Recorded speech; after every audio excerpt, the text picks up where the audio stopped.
welcome to The Sacred Journey. The Sacred Journey is the program that reminds you that life is a wonderful adventure and each and every experience we have is a unique and perfect opportunity for learning. I'm Joy St. Germain, and tonight's program, Poetry as a Tool for Healing Through Grief. You may recognize my guest, poet Alyssa Mae Trifone. And if you did not watch the previous show, please look it up. I think it's eye-opening and incredibly moving. Alyssa and I go way back. We discussed in our first show. You were 8 or 9 when we first met. Your dad was a very dear friend of mine for, oh my gosh, at least that long. He recently passed away, and your mom's also a friend of mine, and she's a therapist. And I know your sister, and I haven't met your pets yet, but I've met your mom's pets. And when your dad was ill, and when he passed away, he touched so many people when he was healthy and vital, when he was ill, as he was dying, and when he died. And I know the grieving process is the hardest thing as humans we go through. You have a tool, I don't even know what to call it, so I'll let you take over from here. It's an outlet. Grief is not easy. There's nothing easy about it. Even when you have a tool or an outlet, it is still not an easy thing. You don't even really know how to use the tool anymore. That being said, a focus of my writing has always been about trying to be as honest as possible to get to the root of things, of how I'm feeling or what I'm experiencing or what I'm seeing in the world around me. So poetry has been like that, especially through this last experience of my father dying. Were you writing all along the time he was ill, or only near the end? I stopped writing towards the end. I stayed with my parents the last week of my father's life. We had in-home hospice care. He was able to die in the comfort of his home, which was important to him. But that didn't leave a lot of time for pretty much anything else. Yeah. I wrote one poem while he was sick, and I've written one poem since he has died, about that in particular, about that narrative of grief that I've experienced. Now, are they for your personal healing? Are they at some point to be shared to help others?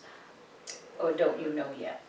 I think everything I write with the intention of sharing it. Okay. I don't know that I really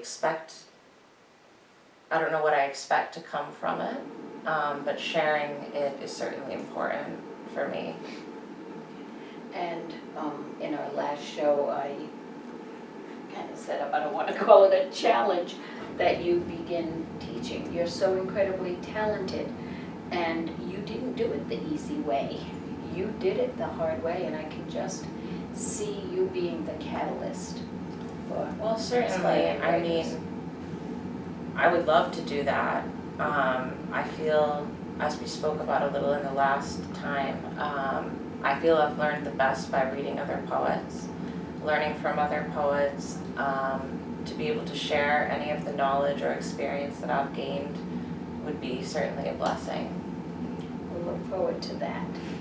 Well, I'm literally going to let you be in charge of this show and to navigate, to stop when you want and share a poem or a thought.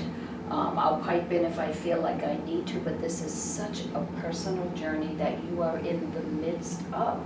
It's not like you can reflect back and say, this is where I was and what I did. Like the last show was a little bit past tense, up to the future. This is, you're in it. Within the last few months, yes, absolutely. The first poem I wrote about my father, I had not written anything in quite some time. I knew that I needed to write. When I don't write, I feel very clogged up inside of me, and I know that something needs to get out there. I think a lot of artists can probably relate to that feeling. Exactly. I call it being like a caged animal. Absolutely. You still have the same energy, but you're confined. Mm-hmm. You can't use it, so you need to. That poem was actually written from a prompt that someone gave me, which writing prompts are extremely helpful tools in terms of writing. Whenever I'm stuck on something and I want to write a poem, I don't know what I want to write about, you look up any writing prompt you want. Okay. A favorite of mine is a scientific fact. There's a lot of beauty in science, a lot of poetry in nature. If you look up 10 animal facts and pick one, like lobsters mate for life. I don't know if you knew that, but they do. Did not. And so do cardinals, incidentally. And I knew, because I've watched them at the bird feeders, tenderly feeding each other. It's very sweet, yeah. But anything like that can certainly serve as an inspiration, and that's what I think the writing prompt was, something about food, the original idea behind it. So you can get inspiration from anywhere. On that note, maybe I should share that poem. I'd love to hear it. Growing up, well, maybe you'll hear about it in the poem. I shouldn't give too much background. Maybe I should just read it. Sometimes with your poems, I need to have tissue ready, which was very moving and touching, so here I am. In the name of good health, one person cooks, the other cleans. This is my mother's rule in the kitchen. My father is most nights the dishwasher, except in the summers when he makes homemade pizza around the same time of year that we would visit my grandfather and would leave with cheeks red from all the cherry tomatoes we'd pick in his garden. Those tomatoes always end up in the salad that my mother insists we eat alongside the pizza in the name of good health. It's golden when both of my parents are cooking. My father watching the oven, my mother chopping the vegetables. My sister and I alternating between eating the pepperoni slices and laying them in perfect pattern on the pizza so that every bite would have the best ratio of pepperoni to cheese. Food must be perfect, or what is the point? This must be perfect. This family dancing around each other in the kitchen, scolding the dog for stealing the cheese that dropped on the floor. My place at the table has tiny stabs in the wood from banging my fork tongs down as a baby. I wonder why I did that. Was I hungry? Did I like the noise? Maybe every living thing just wants to leave its mark. We always sit at the same places, my father to my left, sister across, my mother to my right. My whole life has been this way, meaning my parents have always been by my side. I know how lucky I am for this. My father gets the first slice. He sprinkles cheese on his pizza. He looks around the table like this meal he made cannot compare to the family he has built. Like all his dreams are sitting right here at the table with him. Like this moment could last forever. Nothing can take this away. And I wonder now if he knows this, now that he cannot eat, now that the cancer is devouring him. I want to tell him, nothing you made will ever be lost. I remember. I know the recipe. I can make the pizza again. Grow tomatoes and name each leaf after you, my starting point. Don't worry, I will be too busy remembering you to ever forget. Nothing you made will ever be lost, even me. I don't even have words. And just so our viewers will know, there are a few other people in this room who care very deeply about you and love you, and I wanted them to be present because one of them asked if they should leave because your poems are so powerful that they were afraid that they would be crying also. And I think if I can do it on camera, then I want our viewers to know that Tears are welcome. this is in real time and unscripted, and this is, I think, what art or music or drama or dance or writing should do to people. It should, and if it was something about unicorns and rainbows, I wouldn't be crying. But it is personal, because my dad also died of cancer, and I know your dad. But even if I didn't know your dad, and even if my dad didn't die of cancer, what you described as what family is, and what that bond between a dad and a daughter is, and what mealtime is, everybody can be touched or moved by that, even if they haven't had the same experiences, because there's something special about that. Oh, there certainly is. So thank you. Thank you. Thank you. That was not an easy poem to write, but it came out easier than others did. Looking for details, the details in a moment, and blowing them up out of proportion almost. Does it get easier to read every time? Does it get Every more? time it gets easier. And to read it, not to feel it. Okay, that was my second question. There's a difference. But certainly it's cathartic to do both. To get the grief outside of me, outside of my body. I think that grief is probably a trauma, and trauma lives in your body. So to get it out in some way, whether it be your voice or your body or finger painting or cooking in the kitchen, I think doing something like that is very cathartic for anybody that's going through there's any sort of evidence. trauma or grief. Yeah, there's evidence that shows what grief does to the body. We know what it does to the, the emotional being, but what it does to the physical body. That's something I don't know how much it's talked about often, and that's something I think that it's important to center that in conversations about grief, because people feel it, and you feel it in your body. You feel the brain fog, you feel the tightness in your chest, all of it. Yeah. It's very much a physical reaction.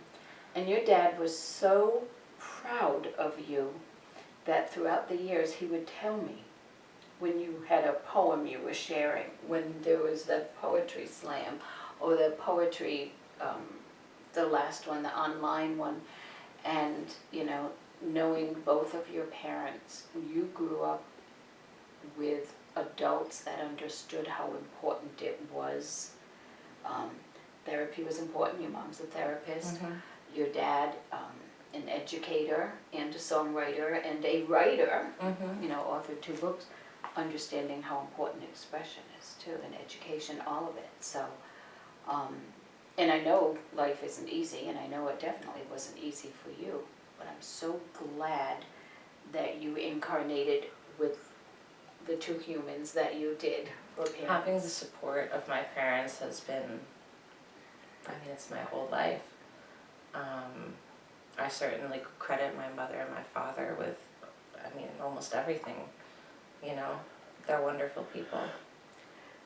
But that inner courage, wisdom, perseverance, determination, I don't even know what it is that brought you to be able to write like that, and to be willing to write like that. They're 2 different things, because that, I'll just treat it like an artist. If you are painting or sculpting or drawing something of an emotional nature, that getting it out is going to hurt too. Not just, and then every ripping time you off a see it Band-Aid. right here. Yeah, good way to put it.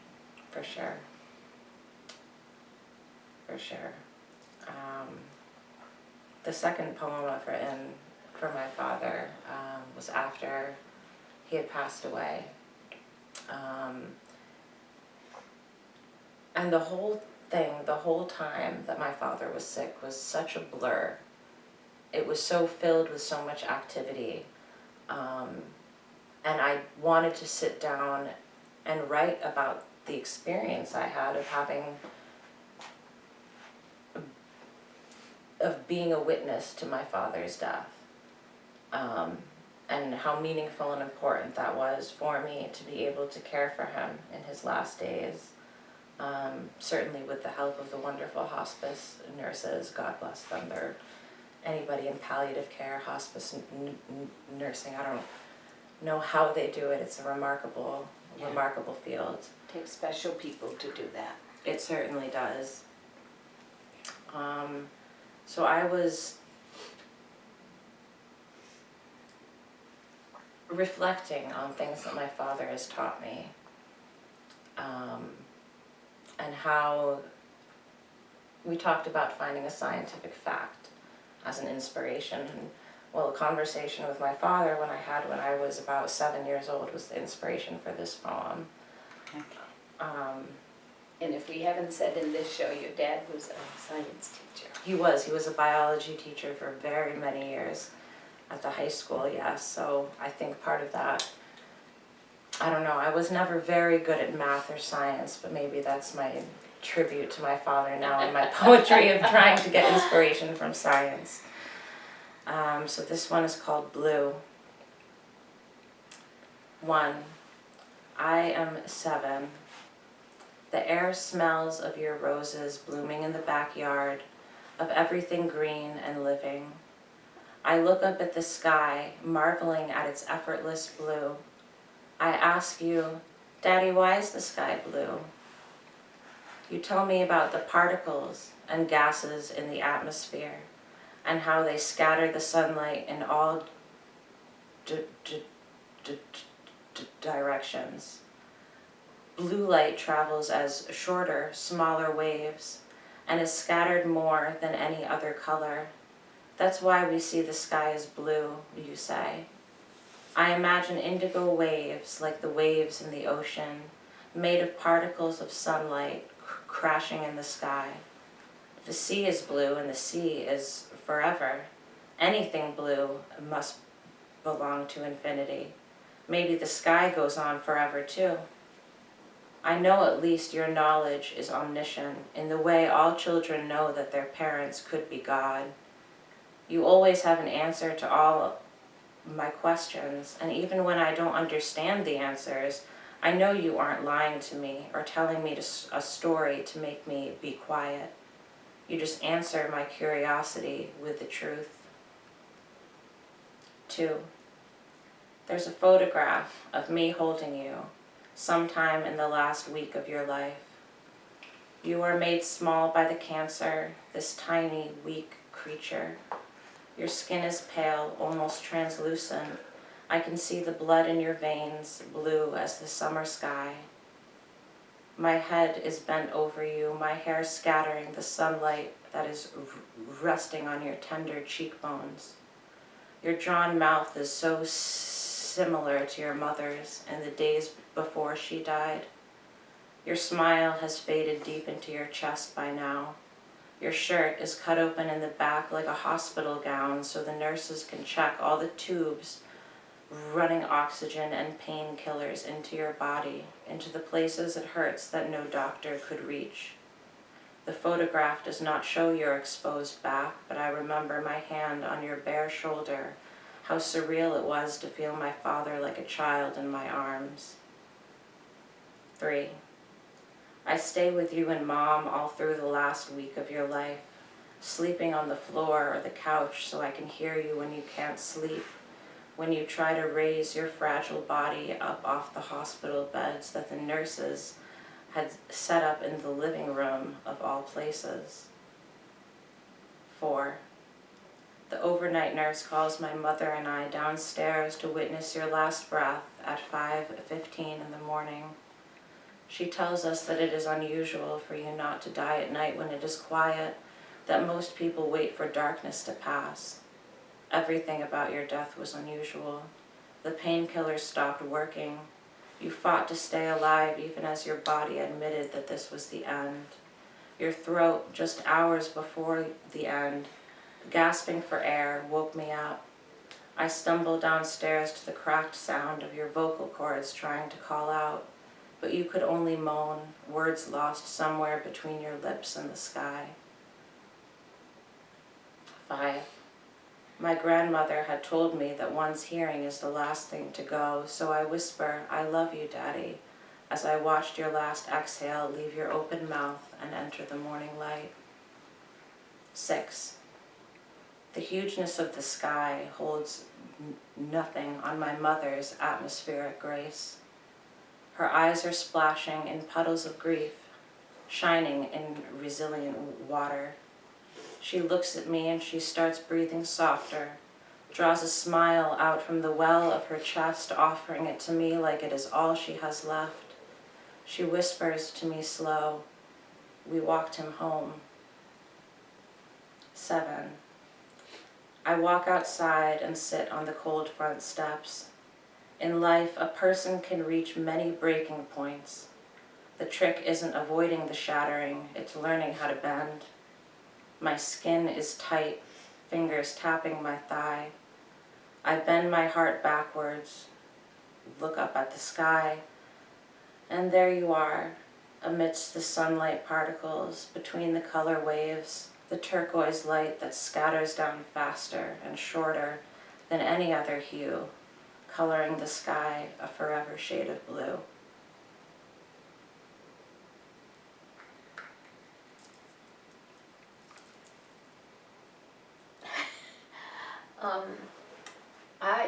I remember those days. I was in touch with you and your mom, and spoke to your mom and spoke to your dad when possible through Zoom and through phone several times a day, and your words just cradled that experience. That it was deeply personal and private, but it's so meaningful to so many people that couldn't even understand when they were going through something like that, what they were going through. And I think what you just did is allowed all of us who have had an experience like that to be in it in the most healing way possible. Because when you're there, it's a blur. Mm-hmm. And then now to say, yeah, that was what it was like. That was how we connected and related at the end. And we have 1 minute left. Hard to believe our time has gone by. What would you like to share with our viewers? I will say thank you for joining us, and we'll catch you next time.